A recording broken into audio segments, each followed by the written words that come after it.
Welcome to a reading of A Christmas Carol by Charles Dickens.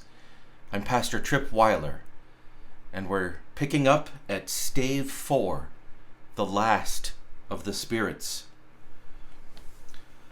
The phantom slowly, gravely, silently approached. When it came near him, Scrooge bent down upon his knee, for in the very air through which this spirit moved, it seemed to scatter gloom and mystery. It was shrouded in a deep black garment, which concealed its head, its face, its form, and left nothing of it visible save one outstretched hand. But for this it would have been difficult to detach its figure from the night and separate it from the darkness by which it was surrounded. He felt that it was tall and stately when it came beside him, and that its mysterious presence filled him with a solemn dread. He knew no more, for the spirit neither spoke nor moved. "I am in the presence of the ghost of Christmas yet to come," said Scrooge. The spirit answered not, but pointed onward with its hand. "You are about to show me the shadows of the things that have not happened, but will happen in the time before us," Scrooge pursued. Is that so, spirit?" The upper portion of the garment was contracted for an instant to its folds, as if the spirit had inclined its head. That was the only answer he received. Although well used to ghostly company by this time, Scrooge feared the silent shape so much that his legs trembled beneath him, and he found that he could hardly stand when he prepared to follow it. The spirit paused a moment, as observing his condition and giving him time to recover. But Scrooge was all the worse for this. It thrilled him with a vague, uncertain horror to know that behind the dusky shroud there were ghostly eyes intently fixed upon him, while he, though he outstretched his own to the utmost, could see nothing but a spectral hand, one great heap of black. "Ghost of the future," he exclaimed, "I fear you more than any other spectre I've seen. But as I know your purpose is to do me good, and as I hope to live to be another man from what I was, I am prepared to bear you company, and do it with a thankful heart. Will you not speak to me?" It gave him no reply. The hand pointed straight before him. "Lead on," said Scrooge. "Lead on. The night is waning fast, and it's precious to me, I know. Lead on, spirit." The phantom moved away as it had come towards him. Scrooge followed in the shadow of its dress, which bore him up, he thought, and carried him along. They scarcely seemed to enter the city, for the city rather seemed to spring up around them and encompass them of its own act. But there they were in the heart of it, on 'change, amongst the merchants who hurried up and down and clinked the money in their pockets and conversed in groups and looked at their watches and trifled thoughtfully with their great cold seals and so forth, as Scrooge had seen them often. The spirit stopped beside one little knot of businessmen, observing that the hand pointed to them. Scrooge advanced to listen to their talk. "Now," said the fat man with a monstrous chin, "I don't know much about it. Either way, I only know he's dead." "When did he die?" inquired another. "Last night, I believe." "Why, what was the matter with him?" asked a third, taking a vast quantity of snuff out of a very large snuff box. "I thought he'd never die." God knows, said the first man with a yawn. What has he done with his money? Asked a red-faced gentleman with a pendulous excrescence on the end of his nose that shook like the gills of a turkey cock. I haven't heard, said the man with a large chin, yawning again. Left it to his company, perhaps. He hasn't left it to me. That's all I know. This pleasantry was received with a general laugh. It's likely to be a very cheap funeral, said the same speaker, for upon my life I don't know of anybody to go to it. Suppose we make up a party and volunteer? I don't mind going if lunch is provided, observed the gentleman with the excrescence on his nose. But I must be fed if I make one. Another laugh.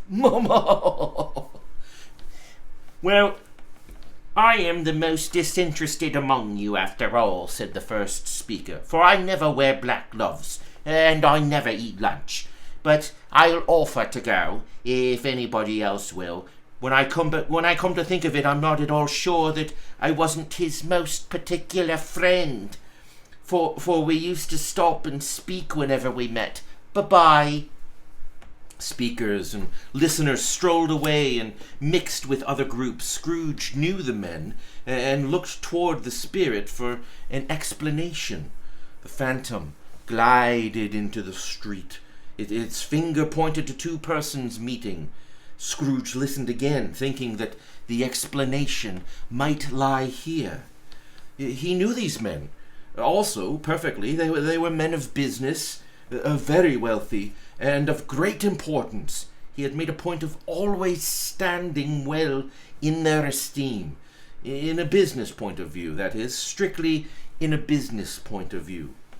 "How are you?" said one. "How are you?" said the other. "Well," said the first, "Old Scratch has got his own at last, hey?" "So I'm told," returned the second. "Cold, isn't it? Seasonable for Christmas time. You're not a skater, I suppose?" No, something else to think of. Good morning." Not another word. That was their meeting, their conversation, and their parting. Scrooge was at first inclined to be surprised that the spirit should attach importance to conversations apparently so trivial. But feeling assured that they must have some hidden purpose, he set himself to consider what it was likely to be. They could scarcely be supposed to have any bearing on the death of Jacob, his old partner, for that was past, and this ghost province was the future. Nor could he think of anyone immediately connected with himself to whom he could apply them. But nothing doubting that to whomsoever they applied, they had some latent moral for his own improvement, he resolved to treasure up every word he heard and everything he saw, and especially to observe the shadow of himself when it appeared, for he had an expectation that the conduct of his future self would give him the clue he missed, and would render the solution of these riddles easy. He looked about to that very place for his own image, but another man stood in his accustomed corner, and though the clock pointed to his usual time of day for being there, he saw no likeness of himself. Among the multitudes that poured in through the porch gave him little surprise, however, for he had been revolving in his mind of a change of life, and thought that he had hoped he saw his newborn resolutions carried out in this. Quiet and dark beside him stood the phantom, with its outstretched hand. When he roused himself from his thoughtful quest, he fancied from the turn of the hand and its situation in reference to himself that the unseen eyes were looking at him keenly. It made him shudder and feel very, very cold. They left the busy scene and went to an obscure part of town where Scrooge had never penetrated before. although he had recognized its situation, its bad repute. The ways were foul and narrow, the shops and houses wretched, the people half naked, drunken, slipshod, ugly, alleys and archways, like so many cesspools, disgorged their offences of smell and dirt and life among the straggling streets, and the whole quarter reeked with crime, with filth and misery. Far in this den of infamous resort, there was a low-brow beetling shop below a penthouse roof, where iron old rags, bottles, bones, and greasy offal were bought. Upon the floor within were piled up heaps of rusty keys, nails, chains, hinges, files, scales, weights, and refuse iron of all sorts. Secrets that few would like to scrutinize were bred and hidden in the mountains of unseemly rags, masses of corrupted fat, sepulchres of bones.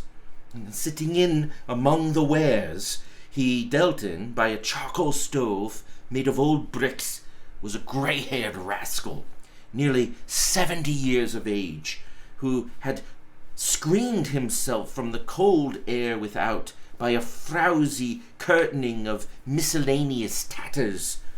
Hung upon a line, smoked his pipe in all the luxury of calm retirement. Scrooge and the Phantom came into the presence of this man, just as a woman with a heavy bundle slunk into the shop.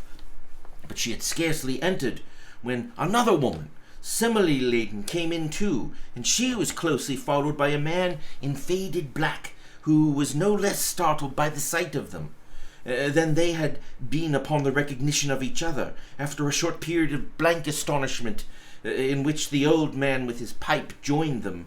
They all three burst into a laugh. "Let the charwomen alone to be the first," cried she who had entered first. "Let the laundress alone to be the second, and let the undertaker's man alone to be the third. Look here, old Joe, here's a chance, if we haven't all three met here without meaning it."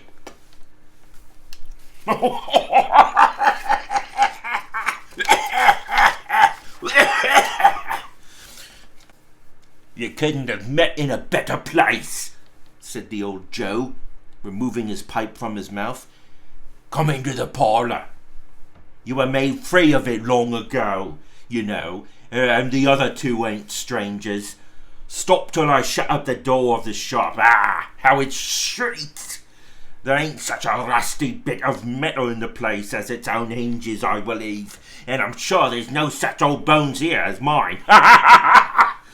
We're all suitable to our own calling. We've all matched.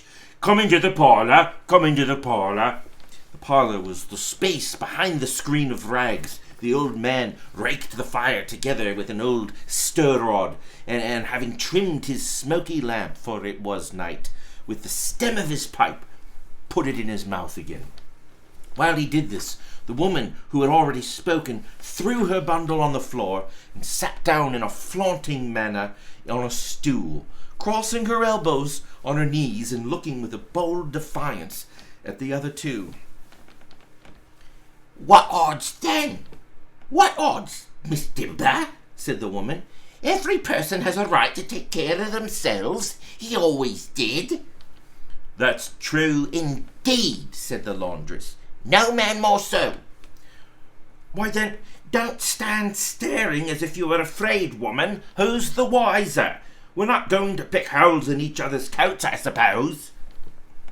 "No, indeed," said Mrs. Dilber and the man together. We should hope not."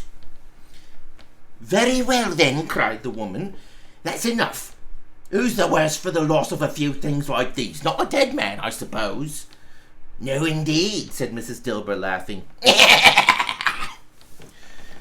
"If he wanted to keep him after he was dead, a wicked old screw," pursued the woman, "why wasn't he natural in his lifetime? If he had been, he'd have had somebody to look after him when he was struck with death, instead of lying gasping out his last there, alone, by himself. It's the truest word that ever was spoke, said Mrs. Dilber. It's a judgment on him. I wish it was a little heavier one, replied the woman, and as it should have been. You may depend upon that bundle, old Joe, and let me know the value of it. Speak out plain. I'm not afraid to be the first, nor afraid for them to see it. We knew pretty well what we were helping ourselves before we met here, I believe. It's no sin. Open the bundle, Joe. But the gallantry of her friends would not allow this, and the man in faded black, mounting the breach first, produced his plunder. It was not extensive, a seal or two, a pencil case, a pair of sleeve buttons, and a brooch of no great value were all. They were severally examined and appraised by old Joe, who chalked up the sums he was disposed to give for each upon the wall, added them up to a total when he found that there was really nothing more to come. That's your account, said Joe, and I wouldn't give another sixpence if I was to be boiled for not doing it. Who's next? Miss Dilber was next. Sheets, towels, a little wearing apparel, 2 old-fashioned silver teaspoons, a pair of sugar tongs, and a few boots. Her account was stated on the wall in the same manner. I always give too much to the ladies. It's a weakness of mine, and that's the way I ruin myself, said old Joe. That's your account. If you asked me for another penny, and made it upon question, I repent of being so liberal, and knock off half a crown. And now undo my bundle, Joe, said the first woman. Joe went down on his knees for the greater convenience of opening it, and having unfastened a great many knots, dragged out a large and heavy roll of some dark stuff. What do you call this? Asked Joe. Bed curtains. Ah, returned the woman, laughing and leaning forward on her crossed arms. Bed curtains. You don't mean to say you took 'em down, rings and all, with him lying there? Oh, yes, I do, replied the woman. Why not? You were born to make your fortune, said Joe, and you'll certainly do it. I certainly shan't hold my hand, and when I can get anything in it and reaching it out for the sake of such a man as he was, I promise you, Joe, returned the woman coolly. Don't drop that oil upon the blankets now. His blankets, asked Joe. Whose else do you think? Replied the woman. He isn't likely to take cold without him, I dare say. I hope he didn't die of anything catching, eh? Said old Joe, stopping in his work, and looked up. Don't you be afraid of that, returned the woman. I ain't so fond of his company that I'd loiter about him for such things if he did. Ah, you may look through that shirt till your eyes ache, but you won't find a hole in it, nor a threadbare place. It's the best he had, and a fine one too. They'd have wasted it if it hadn't been for me. What do you call wasting of it? Asked Joe. Putting it on him to be buried in, to be sure, replied the woman with a laugh. Somebody was fool enough to do it, but I took it off again.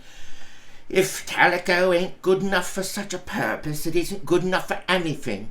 It's quite as becoming to be the body. He can't look uglier than he did in that one. Scrooge listened to this dialogue in horror, as they sat grouped about their spoil in the scanty light afforded by the old man's lamp.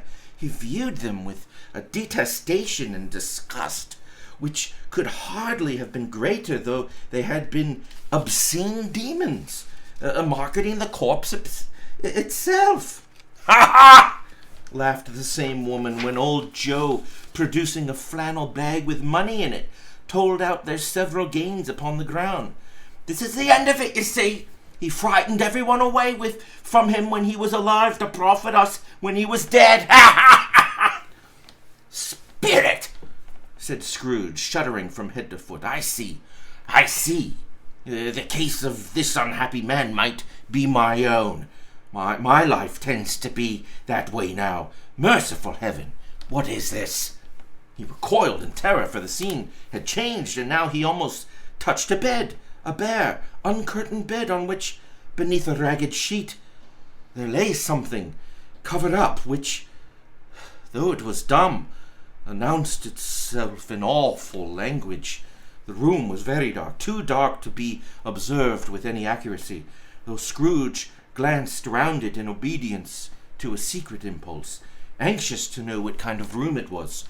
Pale light, rising in the outer air, fell straight upon the bed, and on it, plundered and bereft, unwatched, unwept, uncared for, was the body of this man.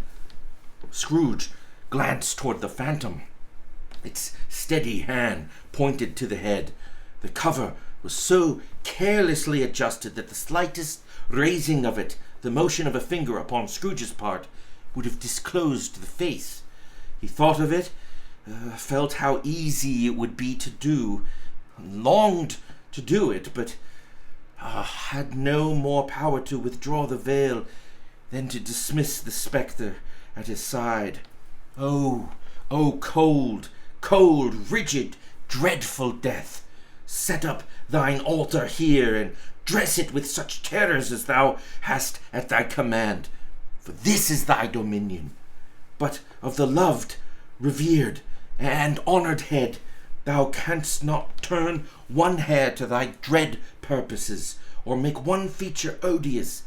It is not that the hand is heavy and will fall down when released. It is not that the heart and the pulse are still, but that the hand was open, generous, and true, the heart brave, warm, and tender, and the pulse a man's.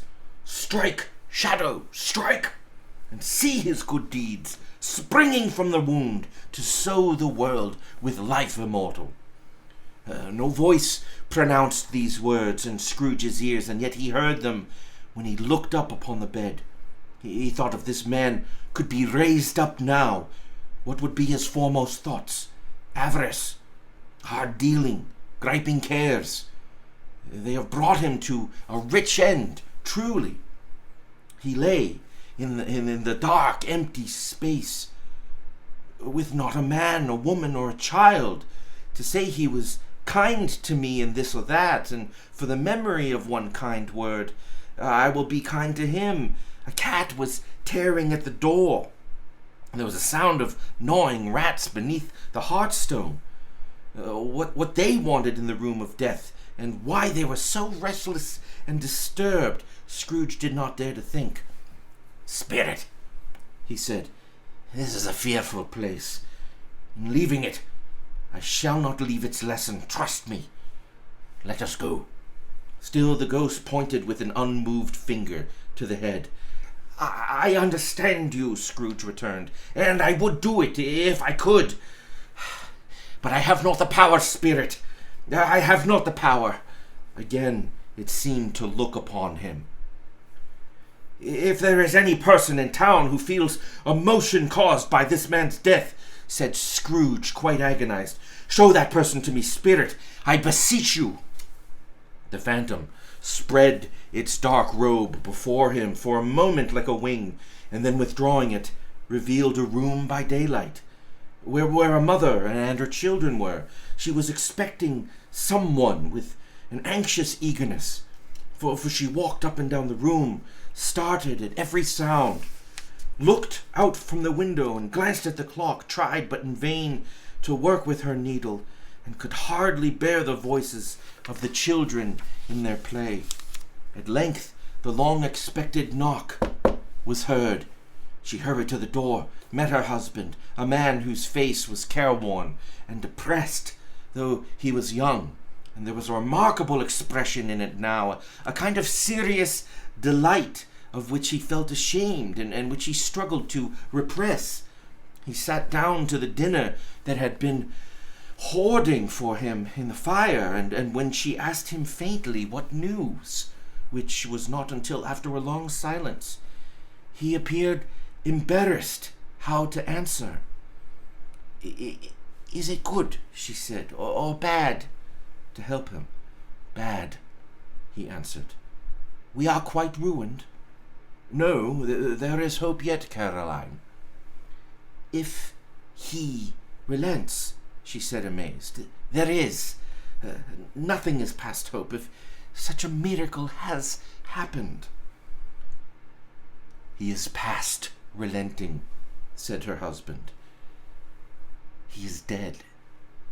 She was a mild and patient creature if her face spoke truth, but she was thankful in her soul to hear it, and she said so with clasped hands. She prayed forgiveness for the next moment and was sorry, but the first was the emotion of her heart.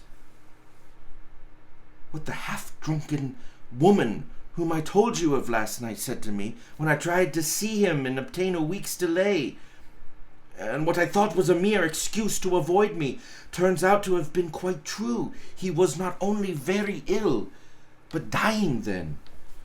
To whom will our debt be transferred? I don't know. But before that time we shall be ready with the money. I mean, even though we were not, it would be bad fortune indeed to find so merciless a creditor in its successor. We may sleep tonight with light hearts, Caroline. Yes, soften it as they would, their hearts were lighter. The children's faces hushed and clustered round to hear what they so little understood were brighter, and it was a happier house for this man's death. The only emotion that the ghost could show him, caused by the event, was one of pleasure. Let me see some tenderness connected with a death, said Scrooge, or that dark chamber spirit which we left just now will be forever present to me. The ghost conducted him through several streets familiar to its feet. As they went along, Scrooge looked here, there to find himself, but nowhere was he to be seen. They entered poor Bob Cratchit's house, the dwelling he had visited before, and found the mother and the children seated around the fire. Quiet, very quiet. The noisy little Cratchits were as still as statues in one corner, and sat looking up at Peter, who had a book before him. The mother and her daughters were engaged in sewing, but surely they were very quiet. And he took a child and set him in the midst of him. Where had Scrooge heard these words? He had not dreamed them. The boy must have read them out as he and the spirit crossed the threshold. Why did he not go on? The mother laid her work upon the table, put her hand up to her face. The color hurts my eyes, she said. The color? Ah, poor Tiny Tim.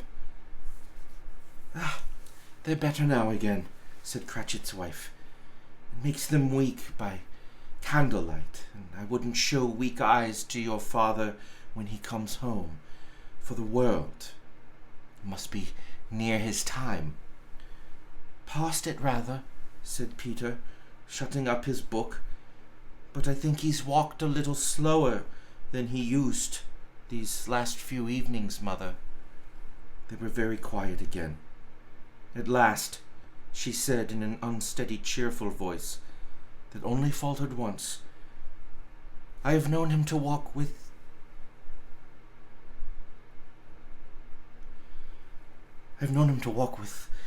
Tiny Tim upon his shoulder. Very fast indeed. And so have I, cried Peter. Often. And so have I, exclaimed another. So had all. But he was very light to carry, she resumed, intent upon her work. And his father loved him so that it was no trouble. And there is your father at the door. She hurried out to meet him, and little Bob, in his comforter, he had need of it, poor fellow, came in. His tea was ready for him on the hob, and they all tried who should help him to it most. Then the two young Cratchits got up upon his knees and laid, and each child a little cheek against his face, as if they said, Don't mind it, father, don't be grieved. Bob was very cheerful with them, spoke pleasantly to all the family. He looked at the work upon the table and praised the industry and speed of Mrs. Cratchit and the girls. They would be done long before Sunday, he said. Sunday? You went today, then, Robert? Said his wife. Yes, my dear, returned Bob. I wish you could have gone. It would have done you good to see how green a place it is. But you'll see it often. I promised him that I would walk there on Sunday, my little child, cried Bob. My little child. He broke down all at once. He couldn't help it. If he could have helped it, he and his child would have been farther apart, perhaps, than they were. He left the room and went upstairs into the room above, which was lighted cheerfully and hung with Christmas. There was a chair set close beside the child, and there were signs of someone having been there lately. Poor Bob sat down in it, and when he had thought a little and composed himself, he kissed the little face. He was reconciled to what had happened, and went down again quite happy. They drew about the fire and talked, the girls and mother working still. Bob told them of the extraordinary kindness of Mr. Scrooge's nephew, whom he had scarcely seen but once, and who, meeting him in the street that day, and seeing that he looked just a little down, you know, said Bob, inquired what had happened to distress him. On which, said Bob, for he is the pleasantest spoken gentleman you ever heard, I told him, I am heartily sorry for it, Mr. Cratchit, he said, and heartily sorry for your good wife. By the by, how he ever knew that, I don't know. Knew what, my dear? Why, that you were a good wife, replied Bob. Everybody knows that, said Peter. Very well observed, my boy, cried Bob. I hope they do.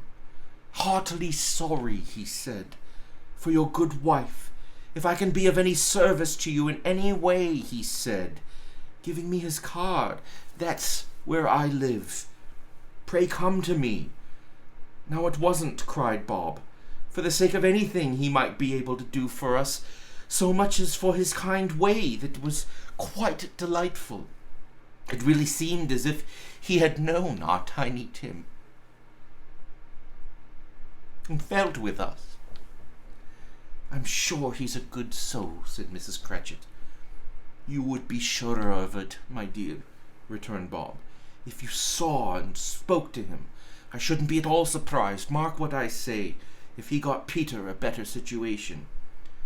Only hear that, Peter, said Mrs. Cratchit. And then, cried one of the girls, Peter will be keeping company with someone and setting up for himself. Get along with you, retorted Peter, grinning. It's just as likely as not, said Bob, one of these days, though there's plenty of time for that, my dear. But however and whenever we part from one another, I am sure we shall none of us forget poor Tiny Tim. Shall we, or this first parting that there was among us? Never, father, cried they all. And I know, said Bob, I know, my dears, that when we recollect how patient and how mild he was, although he was little child, we shall not quarrel easily among ourselves and forget poor Tiny Tim in doing it. No, never, father, they all cried. I am very happy, said little Bob. I am very, very happy. Mrs. Cratchit kissed him, his daughters kissed him, the two young Cratchits kissed him, and Peter and himself shook hands.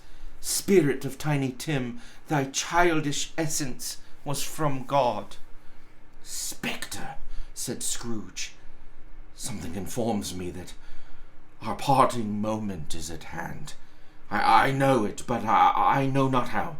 Tell me what man that was whom we saw lying dead. The ghost of Christmas yet to come conveyed him as before, though at a different time, he thought. Indeed, there seemed to be no order in these latter visions, save that they were in the future, into the resorts of businessmen, but showed him not himself. Indeed, the spirit did not stay for anything, but went straight on, as to the end just now desired, until, besought by Scrooge to tarry for a moment. "This court," said Scrooge, "through which we hurry now, is where my place of occupation is, and has been for a length of time. I see the house. Let me behold what I shall be in days to come." The spirit stopped. The hand was pointed elsewhere. "The house is yonder," Scrooge exclaimed. "Why do you point away?" The inexorable finger underwent no change. Scrooge hastened to the window of his office and looked in. It was an office still, but not his. The furniture was not the same, and the figure in the chair was not himself. The phantom pointed as before. He joined it once again and wondered why and whither he had gone, accompanied it until they reached an iron gate. He paused to look round before entering. A churchyard. Here, then, the wretched man, whose name he had now to learn, lay underneath the ground. It was a worthy place, walled in by houses, overrun by grass and weeds, the growth of vegetation's death, not life, choked up with too much burying, fat with repleted appetite. A worthy place. The spirit stood among the graves and pointed down to one. He advanced towards it, trembling. The phantom was exactly as it had been, but he dreaded that he saw a new meaning with its solemn shape. "Before I draw nearer to that stone to which you point," said Scrooge, "answer me one question. Are these the shadows of the things that will be, or are they the shadows of the things that may be only?" Still the ghost pointed downward to the grave by which it stood. "Men's courses will foreshadow certain ends, to which, if preserved in, they must lead," said Scrooge. But if the courses could be departed from, the ends will change. Say it is thus with what you show me." The spirit was immovable as ever. Scrooge crept towards it, trembling as he went, and following the finger, read upon the stone of the neglected grave his own name, Ebenezer Scrooge. "Am I that man who lay upon that bed?" he cried upon his knees. The finger pointed from the grave to him, and back again. "No, spirit, no! Oh, no!" The finger still was there. "Spirit," he cried, tight clutching its robe, "hear me. I am not the man I was. I will not be the man I must have been but for this intercourse. Why show me this if I am past all hope?" For the first time the hand appeared to shake. "Good spirit," he pursued, as down upon the ground he fell before it, "your nature intercedes for me and pities me. Assure me that I yet may change these shadows you have shown me by an altered life." The kind hand trembled. "I will honor Christmas in my heart and try to keep it all the year. I will live in the past, present, the future. The spirits of all three shall strive within me. I will not shut out the lessons that they teach. Oh, tell me I may sponge away the writing on this stone." In his agony, he caught the spectral hand. It sought to free himself, but he was strong in his entreaty and detained it. The spirit, stronger yet, repulsed him. Holding up his hands in one last prayer to have his fate reversed, he saw an alteration in the phantom's hood and dress. It shrunk, collapsed, dwindled down into a bedpost. good evening. Join us next week for Stave 5, the conclusion of A Christmas Carol.